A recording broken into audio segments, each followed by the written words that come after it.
నమస్తే మిత్రులారా, నేను ఈ భూమి మీద పుట్టినందుకు, తెలంగాణ రాష్ట్రంలో ఉన్నందుకు చాలా గౌరవపడుతున్నాను నేను.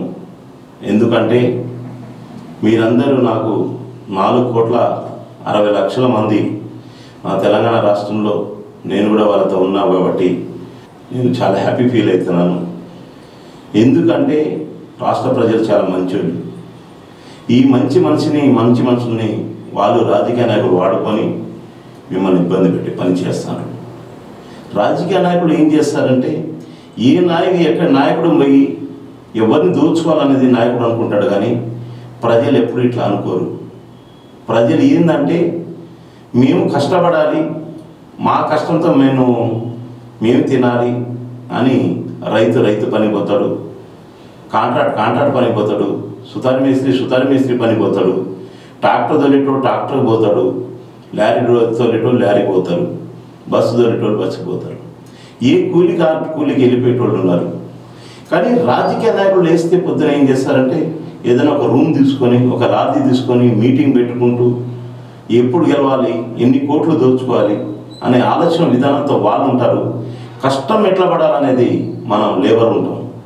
నేను ఒక భారత్ లేబర్ ప్రజా పార్టీ లేబర్ కొరకు నేను చెప్తూనే ఉన్నాను. మీరు అర్థం చేసుకొని మీరు కూడా మారండి, మీరు మార్పియండి, మనందరూ బాగుండాలి. తెలంగాణ రాష్ట్రం కానీ, ఆంధ్ర రాష్ట్రం కానీ, కేంద్రం కానీ, అందులో ఉన్న నాయకులు మీకు 10 సార్లు కూడా నేను చెప్తున్నాను అనుకోకండి. వాళ్ళ నాయకులే ఉన్నారు, వాళ్ళ కుటుంబమే ఉంది, వాళ్ళే బతుకుతాను. కాబట్టి నేను చెప్పేది ఏంటంటే, మీకు కూడా అవకాశం ఇస్తాము. భారత లేబర్ ప్రజా పార్టీ నుంచి ఈ అవకాశాన్ని ముందుకు రండి, మీరు కల్పించుకోండి, పని కల్పించుకొని మన పార్టీలో రండి. మీకు అందరికీ సభ్యత్వం నమోదు కార్యక్రమం చేయబోతున్నాము మనం. కాబట్టి మీరందరూ రావాలి, మన పార్టీలో చేర్పియాలి. మహిళలు కానీ, యూత్ కానీ, మీరందరినీ నేను కోరేది ఏంటంటే అమ్మా, మీరు మన పార్టీలో వస్తే పార్టీ డెవలప్ అవుతుంది, మీరు డెవలప్ అవుతారు. కొత్త వ్యక్తులు వస్తారు, కొత్త వ్యక్తి వస్తేనే పని అవుతుంది. కాబట్టి వాళ్ళ పాత్రలకు అన్నీ తెలుసు, ఎవరికి ఏం చేయాలి ఏందనేది. కాబట్టి మీరు అట్లాంటి ఆలోచన చేసుకోకండి, మన పార్టీలో చేర్పియండి అని పదే కోరుతూ మీకు నేను నమస్కారం చేస్తున్నాను.